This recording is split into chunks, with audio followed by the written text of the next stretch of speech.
mga idol, magandang araw sa ating lahat. Kumusta naman kayo? Kumusta naman ang Pilipinas?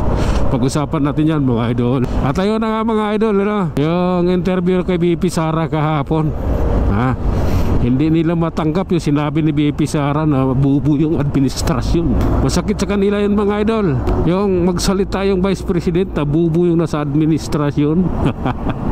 Dahil pilit nilang sinisiraan si BP Sara doon sa pagbiyahin niya sa iba't ibang bansa.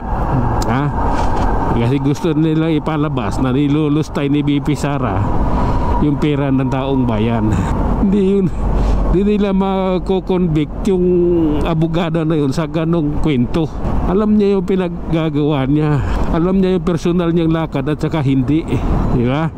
At nasa ano yan, makukuha naman yan sa COA report. Dahil nandun yan kung saan ginastos yung pera, diba? Kaya yung mga naninira, so, nakakaawa lang kayo. Kahit anong gagawin ninyo, hindi nyo basta-basta maipit si BP Sara sa ganung bagay. Manggagalaiti lang kayo sa galit hanggang putulan kayo ng ugat. Hindi ninyo maano si BP Sara sa ganon, sa kwento ninyong ganon. Alam niya ginagawa niya, O nitong budget sa sunod taon, wala, di siya binigyan ng budget, di ba? Ayun, ginigipit siya ni Romualdez. Si Romualdez na gano'n ang budget na yan. Kung sino man yung nandiyan dyan, yung speaker, siya yung may hawak ng pera ng Pilipinas at pinuubos yung pera ng taong bayan. Pataas ng pataas yung utang ng Pilipinas, wala naman tayong nakikitang project. Kaya ayan, kung anong sasabihin ni BP Sara, lahat ng kilos ni BP Sara, yun yung inaabangan lang nila.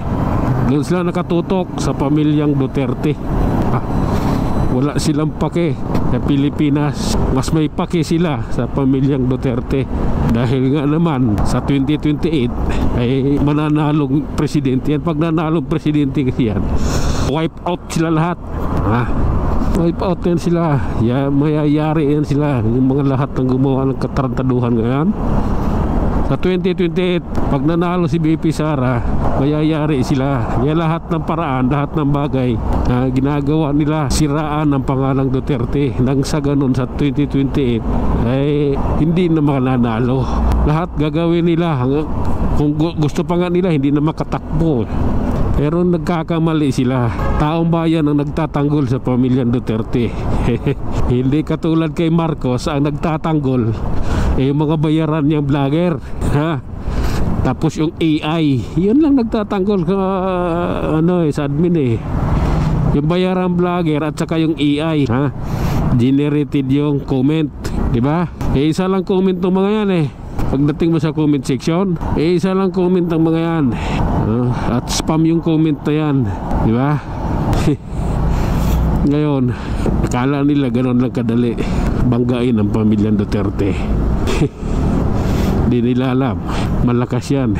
Kung di lang nila dinakaya yung eleksyon yung 10 Duterte na yun, pasok yun dinaya lang nila. Si Kiko Pangilinan, si Bam Aquino, biglang lumabas ang layo nun sa survey. Magkano bayad, di ba? Ganun na. Kung di sila nagbayad sa Comelec, di sila mananalo. Duterte yun, sa pool yun. Maniwala kayo sa akin. For the first time in the Philippine election history, hindi pangalan ng tao ang pinag-uusapan, kundi yung PDP laban. Duterte 10, di ba? Yun yung katunayan doon. Kaya lahat gagawin nila, lahat ng panira gagawin nila, pero di sila nagtatagumpay.